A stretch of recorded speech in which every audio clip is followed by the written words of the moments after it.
Welcome back, everyone, to the continuing breakdown of the first Doctor Who story, An Unearthly Child. On to Part 2. Well, our Part 2, the story's Part 3, The Forest of Fear.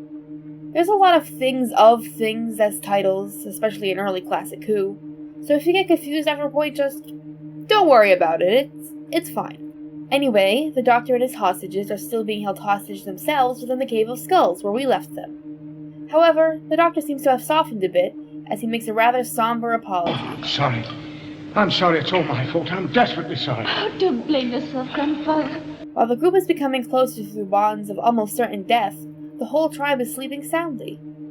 Almost the whole tribe, anyway, as we see the old woman wake up, creeping around on tiptoes like a kid on Christmas trying to steal a glimpse of Santa.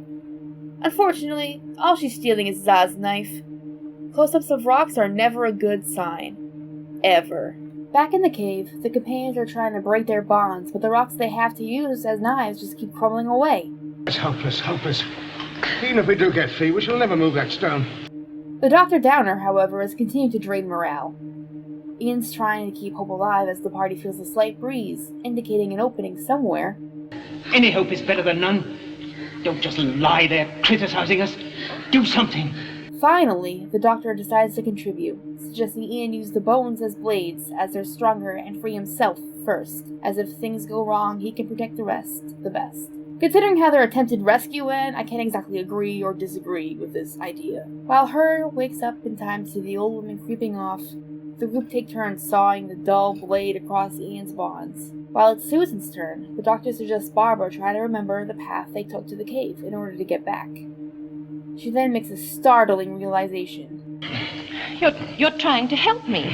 Fear makes companions of all of us. That's right. I never once thought you were afraid. Fear is with all of us and always will be. Just like that other sensation that lives with it. What's that? Well, your companion referred to it. Hope. Hope, that's right. Huh. Maybe the Doctor's not so bad after all. Her wakes Za up to investigate where the old woman has gone. Based on her ear-piercing scream, I think Susan's found her. Susan screams a lot throughout this show because, well, she's a teenage girl on TV in 1963. What else is she supposed to do? They don't hear her through the rock walls, however, and so Her, in Holmes-esque fashion, deduces where she's gone and what she's gone to do next. She's going to kill the strangers. Did she say this? No, but she took your knife. She is afraid of fire. Proving herself once again most cunning, she convinces Za to save the hostages from a presumed demise. The strange tribe will not be able to show you how to make fire if the old woman kills them. Huh? If I stop her from killing them, they will give fire to me. However, seeing the boulders still at the entryway, Za doesn't believe her and throws her to the ground, because threatening your own people with axes is very leader-like. Alas, he's convinced when he hears the old woman's muffled voice emanating behind the stone. As it turns out, Her was wrong in her theory, as the old woman doesn't go Dexter on the time travelers, but sets them free, instructing them to go and take their fire with them. Just as the four escape, Za and Her make their way inside the Cave of Skulls, and after the old woman pleads for them to let their firemakers go, Za strikes her down in anger.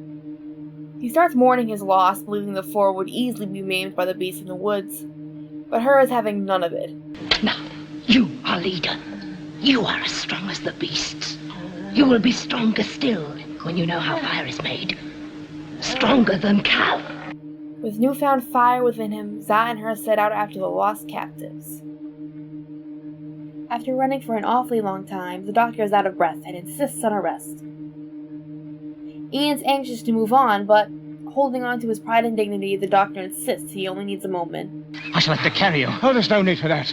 You are so childish, I'm not senile.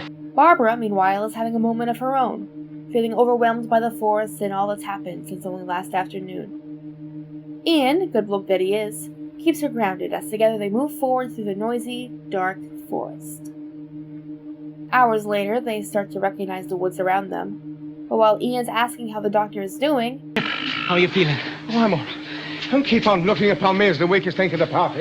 Barbara sees a beast in the bushes. The fear triggers her hysteria's full potential, but Ian holds her until it passes, restoring her hope. We're going to get back to the ship, and then we'll be safe. Oh, Ian, what's happening to us? Look. I ship. Writerton for life. The doctor, meanwhile, is protecting his granddaughter, saying it's nothing but holding her back regardless. Ian decides they should have another short break, but neither he or the doctor quite like the idea of lingering. Ian suggests an order change when they get moving again, but the doctor isn't having it. Oh, you seem to have elected yourself leader of this little party. There isn't time to vote on it. Just as long as you understand that I won't follow your orders blindly. If there were only two of us, you could find your own way back to the ship. Aren't you a tiresome young man? And you're a stubborn old man. Good thing Ian isn't having it either. Ian confesses he thought he heard something earlier too, but the doctor surmises that it's all just paranoia rotting their senses. Somewhere else in the forest, Za and her continue to track the group's movements, despite uneasiness at being so near roaring vicious beasts in the woods. Presumably hearing the roars themselves, Ian starts them all moving again. Unfortunately, Barbara's luck today hasn't gotten any better during their break, and she falls into the corpse of a wild boar. She screams, but I'll consider this a pass considering she, fell face first into a bloody, shredded cadaver of a boar. Unfortunately, Za won't give her a pass. Hearing the chaos a few yards away, he and her rush towards it. Hearing their footsteps through the sobbing, however, Ian guides them all to safety as the primitive duo arrive. The four keep quiet in their hiding spot as Za and her search for them. Fortunately, the two get distracted quickly by something large prowling the woods nearby. Za goes ahead to investigate and is attacked. Her watches screaming and wailing in horror as her love is torn to pieces, unaware that others are nearby watching too. Ian tries to pull Barbara and the others away as their pursuers are distracted, but with her true instincts kicking in, Barbara refuses. Come on! I think he's dead. There isn't any danger. No! When Ian charges after her, Susan breaks free of her grandfather to join her teachers in their desire to help. Despite not quite knowing what compassion is apparently, the doctor irritably follows. Za is wincing in agonizing pain as the group cautiously approaches, but her is far more cautious of them. Let me look at him. No. I am your friend. Do you understand? Friend, I want to help him. Through gentleness, however, they gain her trust as they try to help Za recover.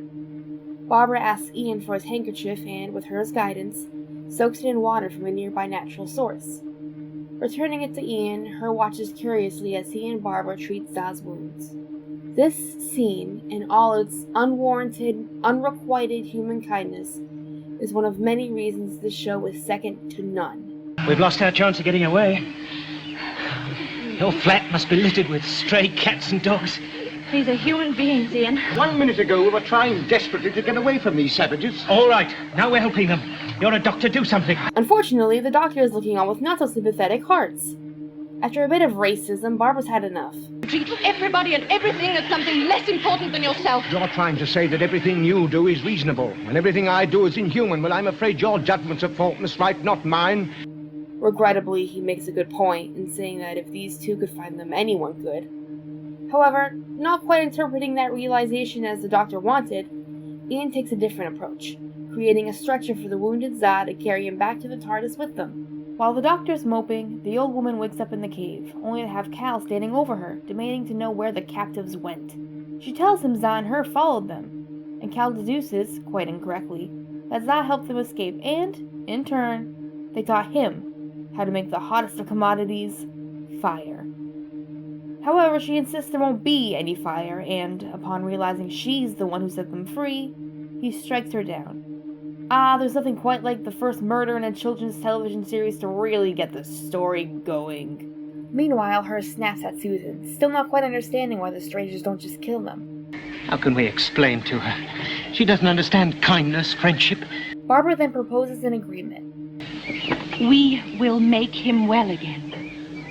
We will teach you how to make fire. In return, you show us the way back to our cave. Za encourages her to trust them, and so she does, with the doctor still brooding in the background. Right as the group finish fashioning their stretcher, the doctor finally joins them and reaches for a rock. Let you off me. What are you doing? Well, I was going to get him to draw our way back to the TARDIS. I'm not sure if Ian believes him. Hell, I've seen this episode several times and I'm still unsure. However, as of this point in my life, I don't think his intentions were homicide, because I just can't see him bludgeoning a man in front of Susan. While the jury overall is still out on his intentions, together they roll Za onto their stretcher. While Cal is trying to rile up an angry mob, Borg insists his daughter would not have helped the cactus escape. Cal tells him that the old woman is in the cave and encourages him to ask her about what her has done. Well, that is a bold play. Way to build up drama, Cal. Naturally, they take him up on his suggestion, and she's dead. Struck down by an axe blow to the head. But whose axe?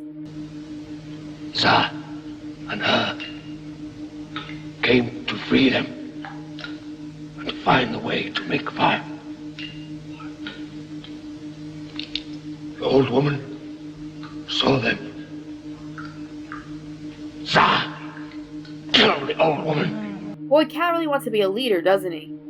The tribe, not prone to questions and critical thinking, believe his story. Back in the forest, or rather at its edge, our party finally finds their cave. Unfortunately, they were beaten to it, and cliffhanger. We're welcomed back in the next episode, The Firemakers, to the group lowering Za to the ground of the cave, and, once again, becoming hostages. Cal uses the circumstantial evidence of Za and her being with the strangers as further evidence of his point and propaganda. Saved Za from death near the stream. They set them free from the Cave of Skulls and went with them. The old woman cut them free. Za is so weak. The woman speaks for him. I'm about to leap through the screen and punch him myself. Her stands her ground, insisting the old woman had freed them, but Cal pulls the old "she's dead" card. Classic Cal. Only when Cal reaches for more evidence to prove to the jury that he'll believe anything does his story start to crumble. It takes the clever rhetoric of the Doctor to destroy it completely. This knife has no blood on it. It is a bad knife. It does not show the things it does. It is a finer knife than yours. My Cal says it's a bad knife. This knife can cut and stab. I have never seen a better knife. I will show you one. This knife shows what it has done. There is blood on it. After Cal's quick confession the second he's called out for his treachery, the Doctor, with Ian's assistance, Follow my example. sways the whole tribe to exile him through the classic angry mob method of rock throwing. After the exiling, Ian gives the default leader Za a bit of advice. Remember, Cal is not stronger than the whole tribe. It sort of reminds me of the present situation with our time travelers. Ian and the Doctor have been arguing over leadership since practically their arrival, not realizing they are strongest when they work together. However, Za turns this life lesson against the party, disregarding their previous deal and imprisoning them once again within the Cave of Skulls, with another tribesman guarding the back entrance. He also instructs them all on what to do if they escape yet again. You see them come out. Kill them. Well, it's good to see everyone's finally working together. While there's a whole lot of brooding from Cal and the quartet, Her explains to Za what happened while he was in an injured daze.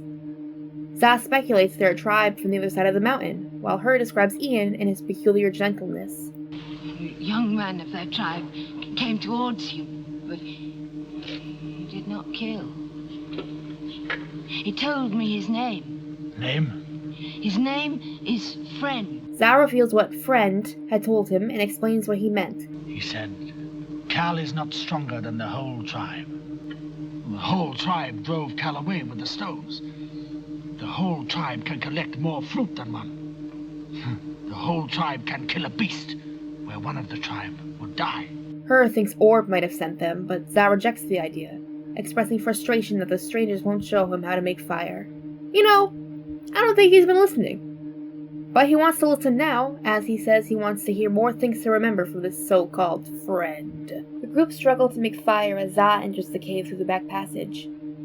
A shadow is watching from a distance, but I'm sure that's not important. Za's stunned by what he sees them doing and addresses Friend, asking him if he is the leader. No, he is our leader. It seems the tribe's not the only group that's grown. Za tells the travelers that the tribe thinks Orb sent them to be sacrificed for fire. He tells them he thinks different, and that if they show him how to make fire, he will spare them and let them go. However, they voice their collective opinion that everyone should know how to make fire. I am watching. The whole tribe should be watching. Everyone should know how to make fire. Everyone cannot be leader. No, that's perfectly true.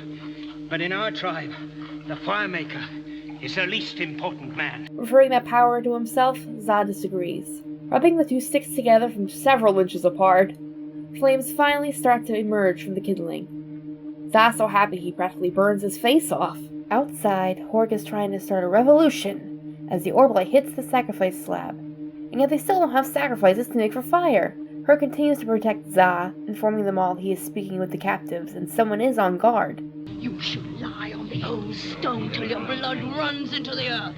Well, this is certainly not the healthiest of father-daughter relationships. Outside, Cal makes his move, strangling the guard and entering the cave. After singeing his fingers with the flame, as though the pain makes it real, he starts a long-anticipated duel with Za. While the travelers press themselves against the wall to avoid getting caught in the combat, let's enjoy the magnificent fight choreography brought to us by Derek Ware. While he was a fight coordinator for a few BBC productions before this, Doctor Who is where he really started to make his mark. Along with stunt arranging and acting for several seasons, in which we see his first appearance now, as someone's stunt double with Billy Cornelius as the other, there's some confusion as to who's who. He formed the stunt team Havoc in 1966.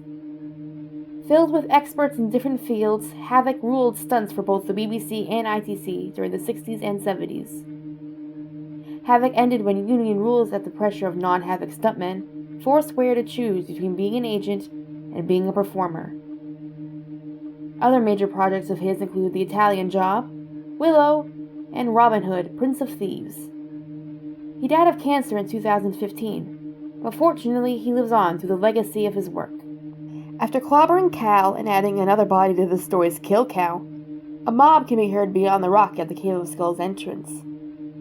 Ian hands Za a torch to show the shouting tribe that he has the fire they seek, but Za insists at going at it alone. What's interesting here is the Doctor, as, for the first time, he's showing more faith in this era's humanity than the humans he's with. Give him a chance, give him a chance. Let him show the tribe power, establish himself as leader, then he'll let us go. Za presents the fire, and the whole mood of the room sways very quickly. Za tells Horg that he will go and get meat, which will taste better cooked, and that, beside themselves, they will keep the tribe in the Cave of Skulls well fed and guarded, because they must not escape. Feeling betrayed, the Hottish squared Ian feels he made a mistake making them fire. Especially when her enters to tell them, aside from the cheery news they won't starve to death in here, just how the tables have turned. We helped you. We gave you fire. Here.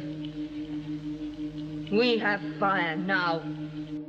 While the tribe continues to enjoy their new heating system, Ian awakes from a nap to find Her's promise has been kept, as they have been provided with food and water. Za arrives and the group give him the cold shoulder while he explains all he's done for them. He explains the terms of their forced tribe merger and warns them not to try and leave. The group immediately disregards Za's request and start to speculate ways to escape. Placing a skull on the tip of her torch, Susan sparks the inspiration they need. We're going to die. While the tribe is feasting, the travelers, now working very well together, set up their Scooby-Doo-esque trap. While they hide against the wall, Her enters to bring them food. However, seeing the skulls burning, she shrieks. Hearing her scream, Za and other tribe members follow her into the Cave of Skulls, only to find themselves also cowering in fear. While the tribe is distracted, Ian, Barbara, Susan, and the Doctor make a break for it, running through the main cave and out into the forest. Only when one of the torches plops over does Za realize the treachery. With fire to light their way, the whole tribe chase after them.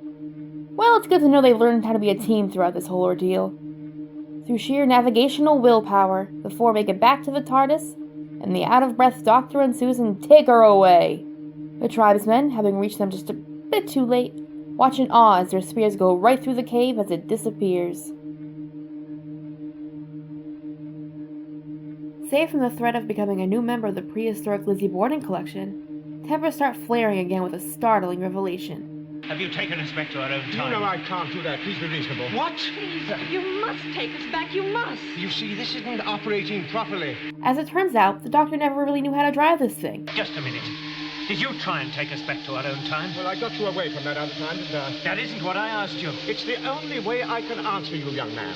Still, while they don't quite land where Ian and Barbara wanted, they did land somewhere, and together they look upon the monitor to see just where.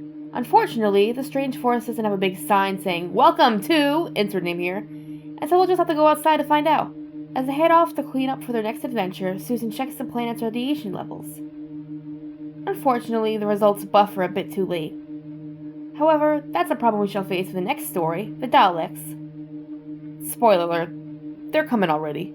Here is a list of all the cast and crew involved in the making of this story, credited and uncredited, because each of their jobs is important.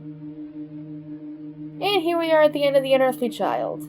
While the first Doctor can be a bit of a surprise in his severity to someone from the future, used to axe fights and dopey smiles, it's important to remember that each Doctor is their own incarnation, and a show doesn't last 57 years of a cult following without a little something called character progression. I personally consider this story part of a story arc trilogy, and I think DVD releases agree with me. However, I'll explain why when we reach the end of the third story. As for what I'll say now, I think the story stands as a very good opener. While Barbara and certainly Susan could have had a bit more presence, I feel that we as an audience definitely know who the Doctor and Ian are and what they stand for. I like the drama of the tribe's power struggle and its vague mirroring to our unlikely TARDIS-bound team. I also enjoy the very embodiment of the notion that the first sign of humanity comes from a repaired broken femur, because that's when care and compassion begin. Considering it's the first in all, An Unearthly Child is my #1 favorite story so far. However, we have a whole lot to go, and so I hope to see you all next time for The Daleks. Allons-y!